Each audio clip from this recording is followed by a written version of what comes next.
What happens when the world's greatest hitman is forced to take a year off and touch grass? A lot more than you would expect. This is the premise of The Fable, a manga I originally assumed would just be, a slow slice of life comedy, but it turned out to be way more entertaining and unique and genuinely well written than I expected.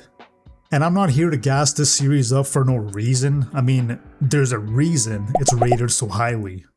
So starting off with our protagonist, the legendary assassin Akira. Technically that's not even his real name. In fact, we don't even know his real name at all. What we do know is the title he goes by, The Fable. A hitman so efficient and so mysterious that even the Yakuza treat him like an urban legend. And The Fable is not just some edgy nickname. It's the name of an entire elite organization of assassins operating from the shadows. And Akira, well, he's just one of them, which does make you think how powerful the others could be. Now, when it comes to Akira as a character, there's not a whole lot on the surface. He's emotionless, detached, and about as socially capable as a brick. Exactly what you'd expect from someone who's raised to kill. At first, I wasn't sure how the story was going to make a character like that entertaining, but as the manga goes on, you kind of start to see the subtle, kind of awkward, surprisingly human side of him, and watching him stumble into a bizarre situation becomes half the fun. One day his boss calls him and basically says, yeah, you've killed hundreds of people, so you know what, just take a year off, live a normal life. Really, how do you expect someone like this to just be normal after all the people he's killed? Akira is sent to live with his assistant, Yoko, and they're both given new identities along with $500,000 in cash to blend into society for a year. Their new home is essentially a safe house that's run by a Yakuza clan in Osaka called the Maguro family. Now the Maguro know exactly who the Fable is, and they've been warned not to involve Akira or Yoko in any Yakuza business whatsoever. But of course, things just don't go exactly as planned, and that's exactly where the story kicks into gear. Akira keeps getting pulled into these situations that completely contradict his goal of living a normal life. Exactly the opposite of what his boss wanted. And watching him navigate these moments is where the series becomes genuinely compelling. Yeah, I get it, the idea of a killer trying to live a normal life isn't exactly groundbreaking, but The Fable executes that concept exceptionally well. It strikes a great balance between serious, grounded moments and genuinely funny ones without letting one overshadow the other.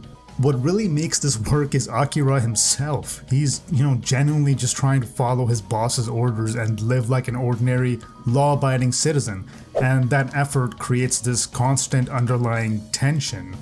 Whenever things spiral out of control, and they do very often, you're watching a legendary hitman desperately trying to maintain his cover as a regular guy while hiding the fact that he's the Fable. And obviously, Akira isn't the center of the story. We spend a lot of time with the Yakuza group called Maguro as well, with each of those characters bringing their own personality and drama into the mix, and they end up playing a much bigger role than you'd expect. And then we have the assistant, Yoko, who is basically the exact opposite of Akira in every single way. While he's trying his best to blend in, live a, low-key, quiet life, she spends most of her days drinking at her hideout because she has absolutely no idea how to live a normal life either. She gets so bored that she goes out to bars, lures guys into talking to her, and then proceeds to drink them under the table. Why, you ask? Well, because she's just simply bored. It's chaotic, it's hilarious, it's a perfect contrast to Akira's calm, disciplined personality. Their differences, help keep the manga fresh and showing you multiple perspectives and letting the story breathe beyond just one character. As Akira interacts with more characters throughout the story, he slowly starts to figure out what it actually means to live like a regular person. And that really creates this really interesting dynamic. You're kind of rooting for him to finally settle into a normal life, but the moment things start heating up, A part of you also wants to see this legendary assassin at work. This ties directly into his boss's order, which is him being forbidden from doing any like Hitman kind of stuff for an entire year. And Akira treats that rule like absolute gospel. Because of that, there is this, constant tension running under the story. You're always asking yourself, is he gonna break the rule? Is he finally gonna snap and kill someone? It's this push and pull between wanting him to succeed as a normal guy and then, wanting to also see that monster that he used to be. It really is a roller coaster. And the manga does a fantastic job, weaving these emotions together in a way that keeps you hooked and just wanting to keep turning the page. I didn't even realize this until I was already like halfway through reading the manga, but the Fable actually got an anime adaptation last year in 2024. And honestly, I really recommend starting with the manga instead. After checking out a few episodes, the animation just isn't quite up to the level this story deserves. It's not awful or anything, but the Fable hits so much harder on the page than it does with that kind of production quality. The voice acting and casting choices also feel sort of questionable. Not terrible once again, I just feel like they're just not the best fit for the tone of the series. So I wanted to mention it here, if you're interested in the Fable, just read the manga. Then, if you're curious, check out the anime after. That being said, the anime doesn't cover the entire story, which is yet another reason just to stick with the manga. Speaking of the manga, there is a sequel series called The Fable: Second Contact. I'd only recommend it if you're genuinely loving the original and just want more time with the characters. Their banter, their dynamics, and just these wild situations they get themselves into. It's still fun and it's definitely entertaining, but for me it just didn't hit the same.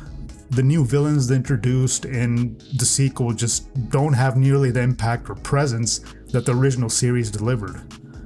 So again, my suggestion, start with the main Fable manga. If you end up loving it and want more of these characters, then yeah, go ahead and check out the sequel. But the original is really where the magic is.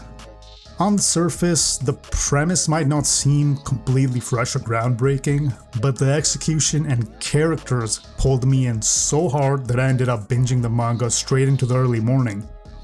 The Fable is just that good, and I genuinely recommend giving it a shot. One quick heads up, the series does have some suggestive scenes, so I wouldn't recommend it to younger readers. But that's all from me guys, thanks for watching, and if you enjoyed the video, please consider supporting the channel. This is your host Rich Taku, and I'll see you on the next one.